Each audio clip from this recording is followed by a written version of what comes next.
Hello, so my name is Matthew Wheater. I'm a medical oncologist in Southampton.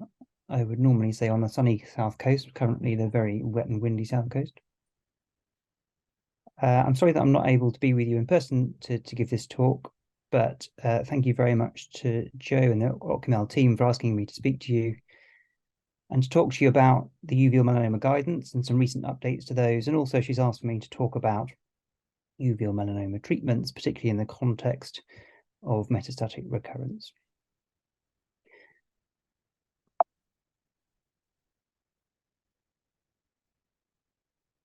So just as a summary of what I'm going to cover, so there have been a couple of updates to the UK ocular melanoma guidance, firstly in 2022, and then hopefully will all be done and dusted by the end of this year, so 2023. And the focus of those have largely been around liver surveillance and the treatment of metastatic disease. I'm also going to talk about what treatments are currently available, so in particular checkpoint inhibitor immunotherapy and whether there are better options in the context of the different treatments that we've currently got access to. I'll talk about some of the newer treatments, Tebentafusp and chemosaturation, and also have a little look at clinical trials and what might be coming on the horizon.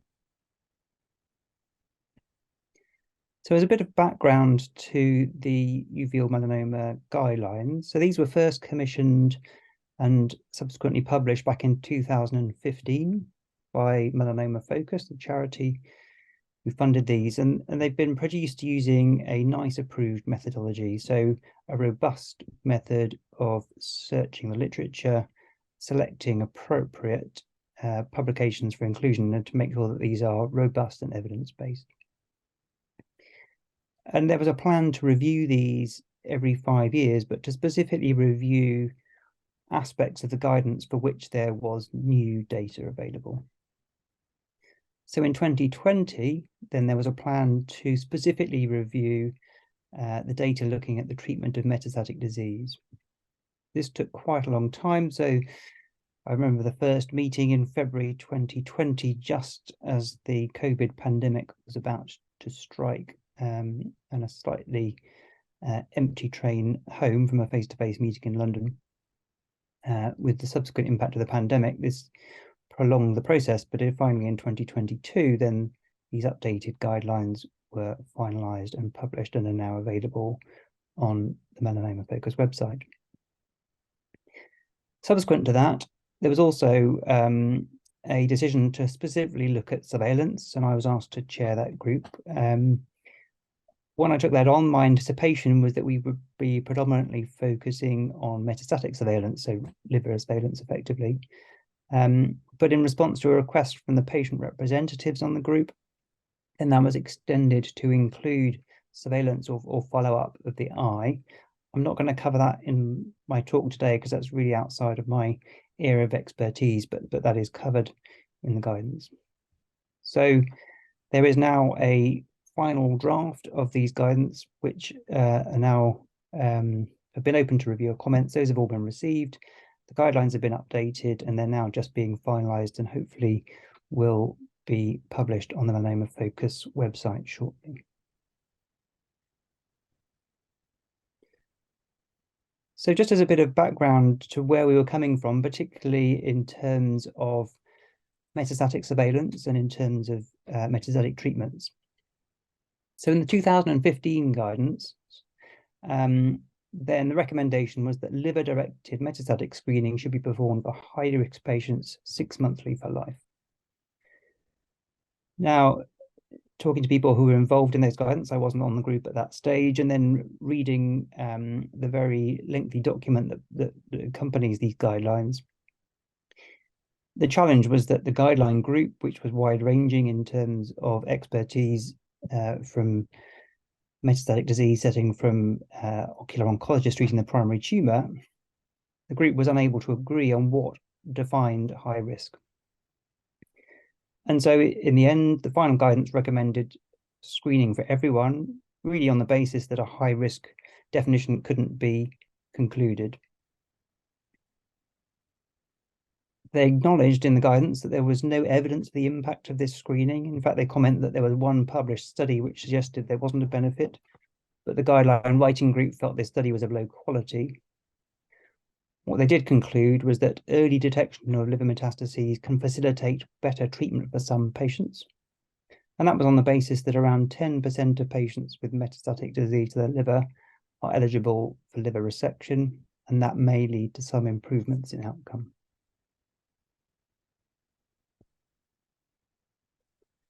So why did we update the guidance? Well, we wanted to look and see whether there is now any benefit from surveillance. Should everyone be scanned? Because we know that a large chunk of patients who have a primary uveal melanoma will never relapse. And this 2015 guidance suggested lifelong surveillance. Was that really necessary? Is there an optimal length for which surveillance should be carried out? So, what does the updated guidance say? And what did we find? It remains the case that there's still no concrete evidence for the benefit of surveillance. However, we do now know that there is improved survival with Tebentafusp over a single agent checkpoint inhibitor. We've got a trial which shows an improvement in something called progression-free survival, and I'll talk about this a little bit later on. The chemosaturation over alternative treatments, and both of these treatments appear more effective with low volume metastatic disease. So if someone's going to get liver metastases, we pick them up early, these treatments would appear to be more effective. So there does seem to be an increasing proven justification for surveillance. Should everybody be scanned? No, because there are some patients who will never relapse and are at very low risk of that happening, but it still remains difficult to define what a high-risk patient is. What we concluded was that it may be easier to define what a low-risk patient might look like, and therefore identify patients who didn't need regular scans rather than pick out those who did. We talked a lot about biopsy of the primary tumor. This remains a really contentious issue on the ratio of risks and benefits. But the information that you get from a biopsy does remain useful in terms of prognostication and risk stratification. And then we looked at the duration of scanning, and there's an emerging field of something called conditional survival. So what this is looking at is reassessing patients as they go through their follow-up process and establishing that actually risk of relapse does reduce with time. So the longer patients have been without a recurrence of their melanoma, the less likely it is to come back. And so indeed, most international guidance now for ocular melanoma follow-up and for many other cancers suggests that at 10 years that this risk is sufficiently low that one can stop regular scanning. So what do the new guidance say? So they say that all patients should be offered a discussion around surveillance, the implications of that and what their risks might be. We've recommended that a multi-parametric model should be used to estimate that risk and inform the discussion. So what does a multi-parametric model mean? It means a model using multiple different parameters about the patient and their cancer in order to estimate their risk. And the most widely used model in the UK is something called LUMPO3, the Liverpool Uveal Melanoma Prognostic Online Tool 3. And this allows you to put in information about the patient's age, gender, size of their tumor, and then depending on availability, additional information about what the cells looked like down the microscope if a biopsy was available, whether there are any genetic abnormalities in the tumor, all of which can feed into refining what that risk might look like for an individual patient. The model also uses information about the patient's age and gender to give a lifetime risk of other diseases which might impact on their mortality. Now, there will be a significant proportion of patients who don't have tissue for genetic analysis, and so what we've recommended is that when calculating risk using something like the LUMPO3 calculator, that is run twice, both with a low-risk genetic profile and a high-risk genetic profile. That high-risk genetic profile will then give a worst-case scenario, which can then be used to feed into decisions around surveillance. And we felt that patients with a less than 10% metastatic risk at 10 years would not require routine imaging surveillance.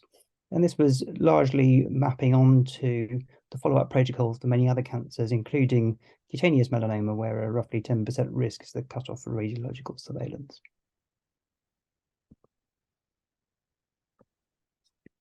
We looked at whether there was any meaningful difference in the type of scanning that was used.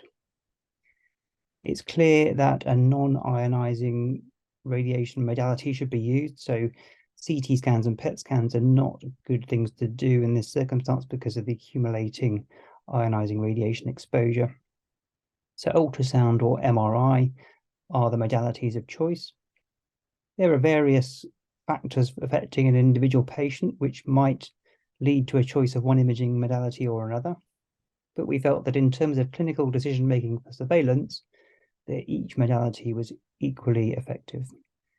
If patients were having an ultrasound, then they should have a follow-up MRI if an abnormality was identified on the ultrasound scan. We concluded that liver function blood tests are not a part of routine surveillance. They're not sensitive enough to have a meaningful part there.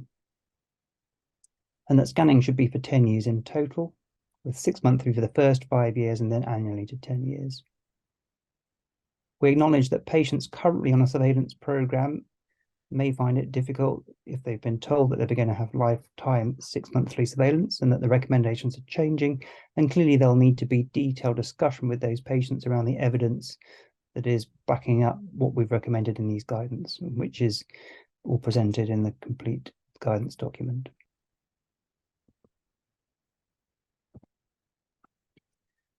In terms of the 22 guidance and the guidance on metastatic disease, which is finalized and visible on the Melanoma Focus website to look at, and it is a very comprehensive document. So those guidance recommend that pending license and availability, that patients should be considered for Tebentafusp if they are HLA-A201 positive and they've got metastatic disease. We felt that immune checkpoint inhibitors can be considered if there isn't another relevant clinical trial, and that without any clear evidence of superiority, decisions between a single agent immunotherapy drug and combination treatment with 2 immunotherapy drugs needs careful discussion. And I'll come on to a bit more detailed information about the differences between those treatments. We also looked at the specific circumstance of patients with liver-only metastatic disease or liver-predominant metastatic disease, and it includes consideration of local or local regional therapies in that patient group.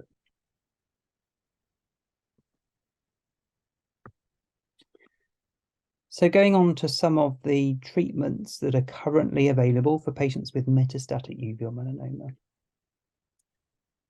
Just as a slight word of warning, so I'm going to talk about some relatively detailed information about outcomes with some of the treatments that we use for metastatic disease, and that will include some average life expectancies for patients treated with various different drugs. That tends to be the benchmark in what we use to know if a treatment is better than another. So I apologize if some of that information is upsetting. So checkpoint inhibitors are our current widely used immunotherapy drugs across many different types of cancers. When looking at these different treatments, particularly in the context of uveal melanoma, so a rarer disease where often there aren't large trials, I think it's important to look and think about the quality of evidence presented and how we can judge that in terms of benefit of treatment. So our gold standard evidence is something called a prospective randomized multi-site clinical trial. So an example of this would be the Tebentafusp trial. So this is a trial where patients are randomly allocated to one treatment or another. So in the case of the Tebentafusp trial, either Tebentafusp or a number of other treatments with checkpoint inhibitors. That trial is done prospectively, so we're not looking back on treatments that we've already done. We're making a decision to collect this data before we treat the patients on an ongoing basis. And that this trial is happening at multiple hospitals around the country and in fact internationally for this study, so all around the world. And that takes away any variation that you might get between individual doctors or individual centres. The next best trials are prospective studies, which again are multi-site, but perhaps are non-randomized, but big nonetheless. So, for example, the Chemosaturation study, the FOCUS study, although it started out as a randomized trial, turned into a single-arm trial ultimately because of the challenges of recruiting to the study. Going down our kind of list of quality, then lower quality studies might be prospective single institution studies. So these studies carried out in one or perhaps two hospitals, looking at a single treatment without a comparator. And the least good are what we call retrospective studies. So these are a single center might have looked at its information about patients that it's treated in a retrospective way and presented those findings. So a bit of basic biology about checkpoint inhibitors and what they are. So checkpoints are a way that our immune system regulates itself. So this picture tells us about the interactions between our immune system and cancer. So up here, we've got something called a T cell. So a T cell is a white blood cell. It's the part of our immune system that's designed to fight viruses and to fight cancer.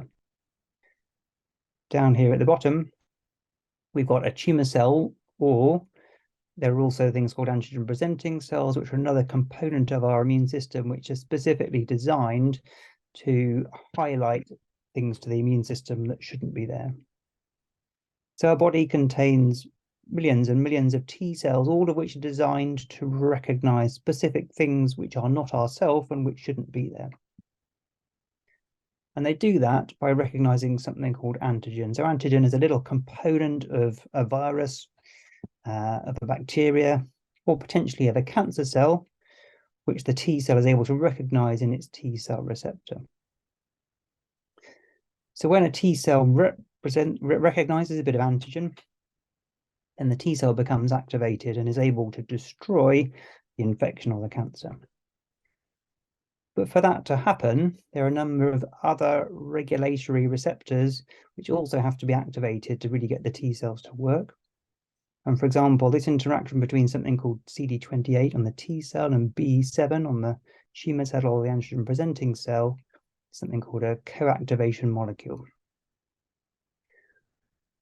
The T cells also have a braking system. So we don't want our immune system to go completely haywire because that can have negative consequences. So as our T cells become activated, then they also start to put on the brakes. And the brakes are a whole other series of molecules on the surface of the T cell. So for example, CTLA-4, when CTLA-4 is activated, it also binds B7.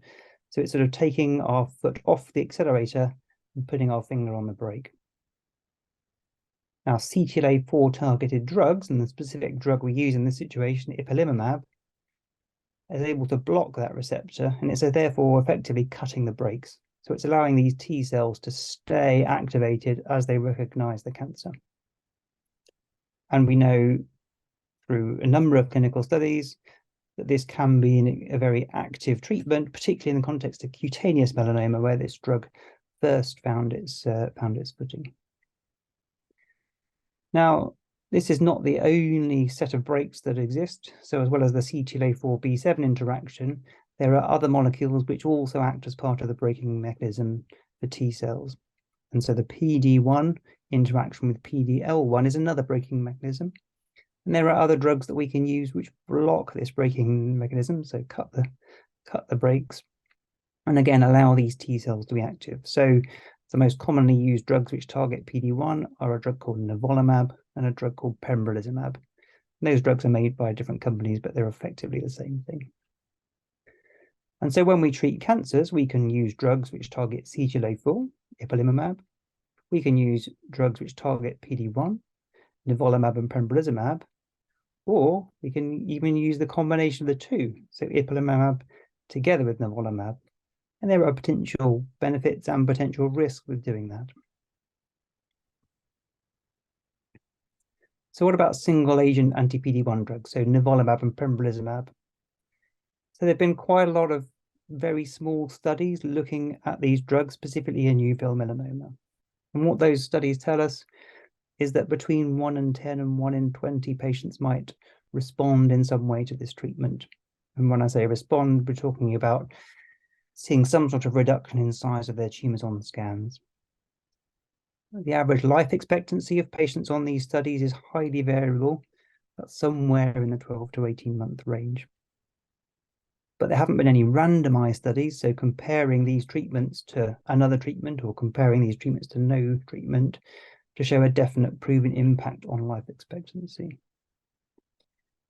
This is, however, very straightforward treatment on the whole. So the drugs are given intravenously, somewhere between 1 every 3 and 1 every 6 weeks, depending exactly on which drug is being given and the schedule. But the risk of significant side effects, the sort of things that might make people poorly and bring them into hospital, is relatively low. So around 15 to 20% of patients with these drugs might get side effects to a significant degree, but most of those side effects are quite easy to manage as an outpatient.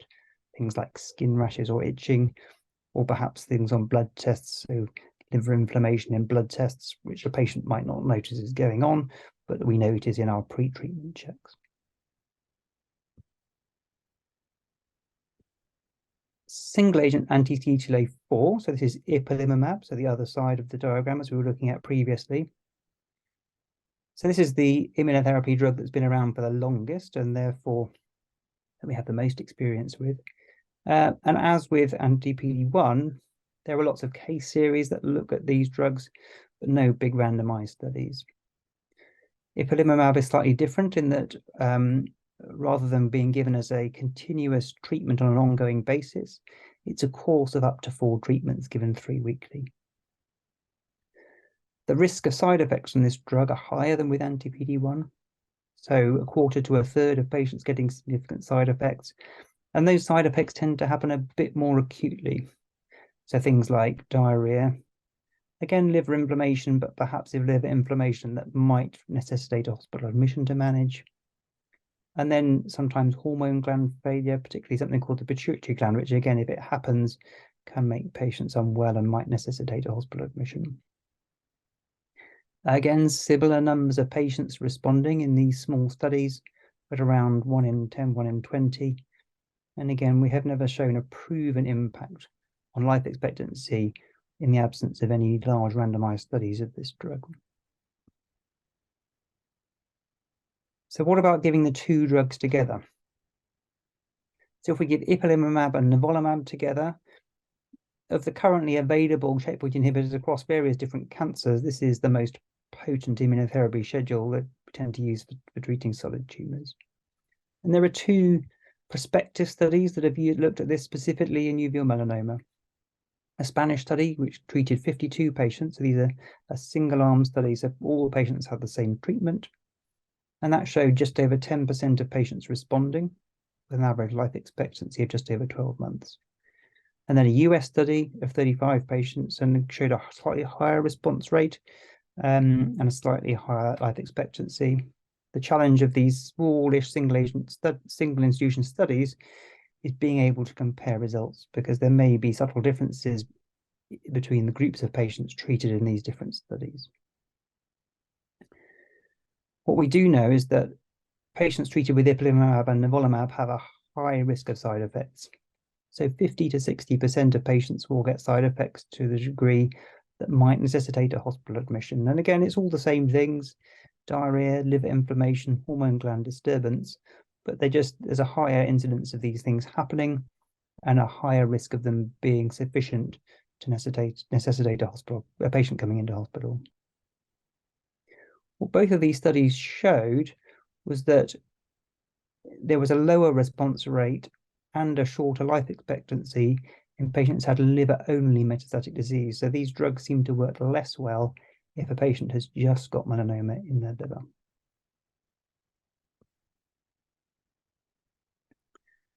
So looking at some of the newer treatments, so Tebentafusp or Kimmtrak. So a really exciting moment when we saw the results of the first randomized study to show benefit of an agent specifically in uveal melanoma. So this is a sort of variation on a theme of the checkpoint inhibitors, but works in a slightly more specific way.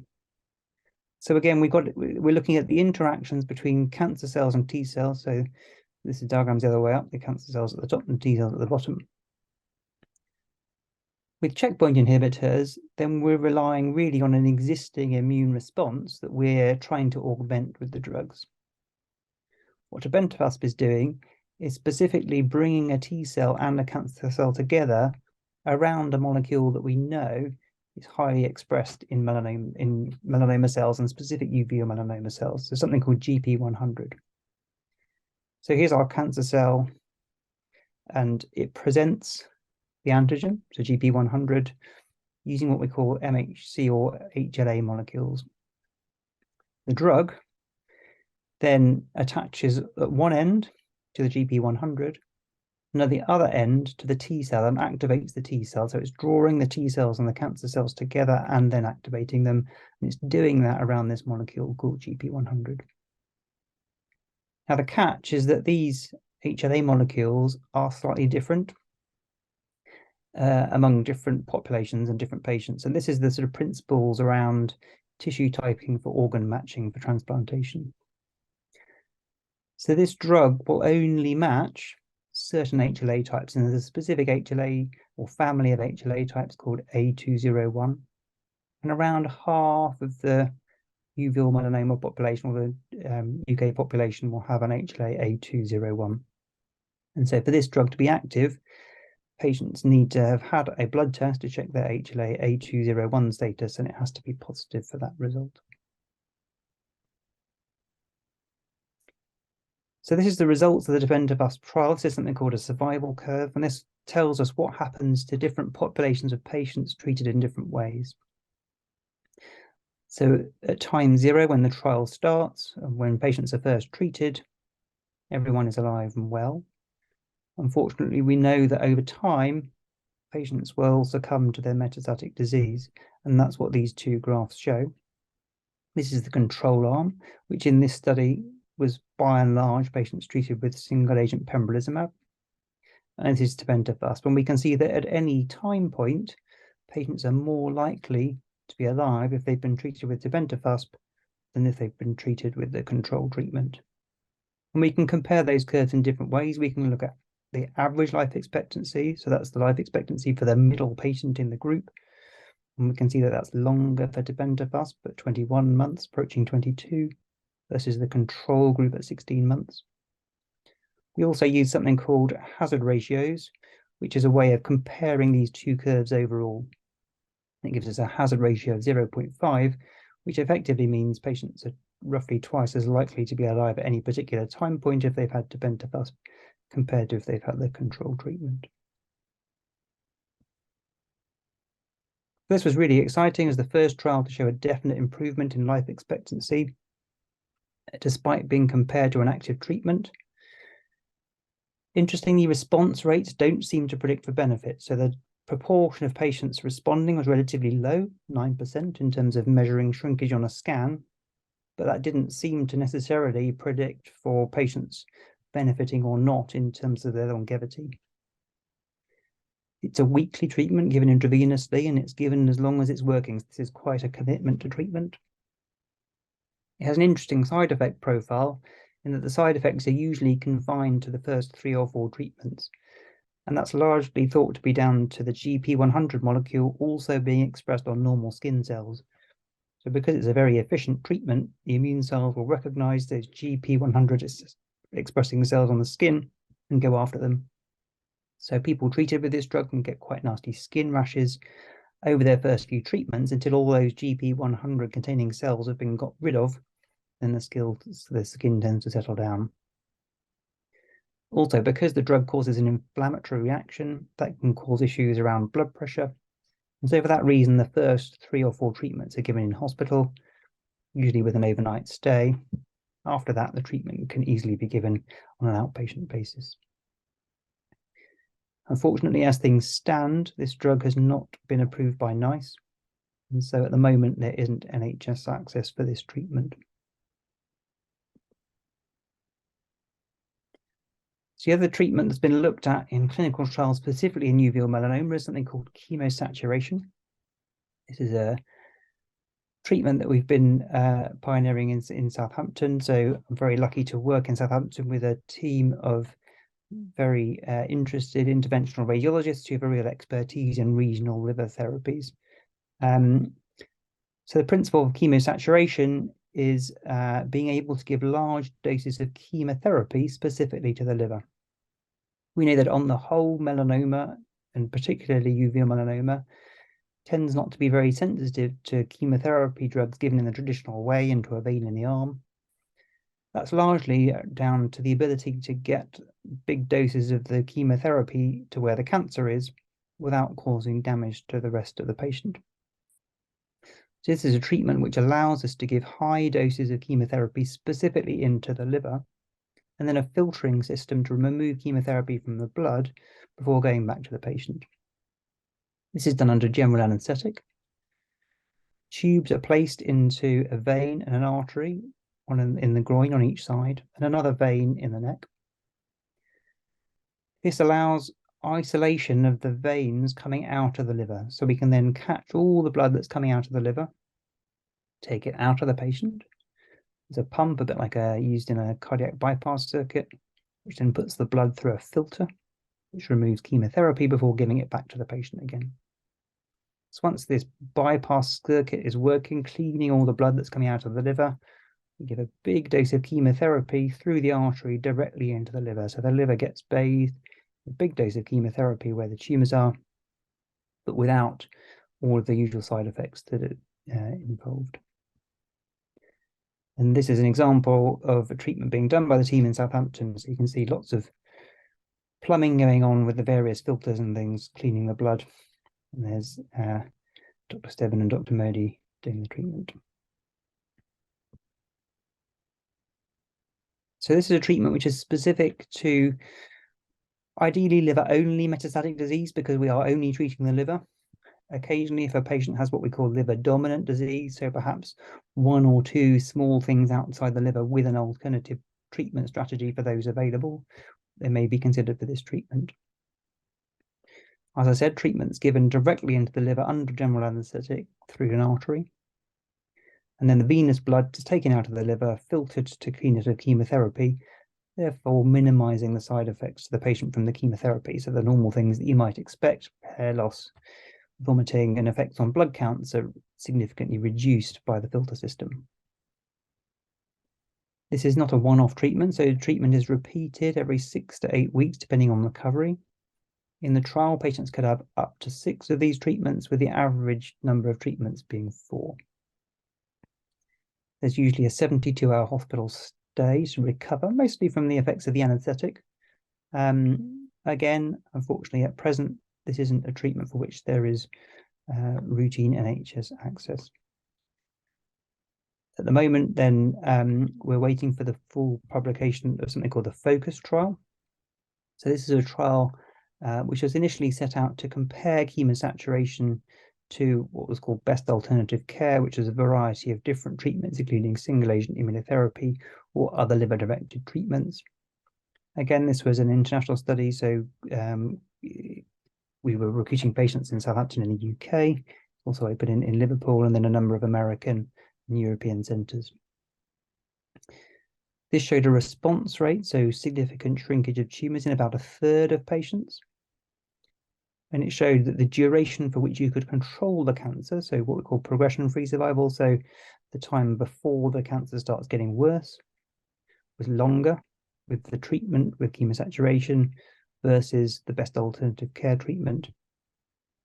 And that the survival was also longer in the chemosaturation group than the alternative care group, and coming in at 19 months on average, so not dissimilar to what's being seen with Tebentafusp studies.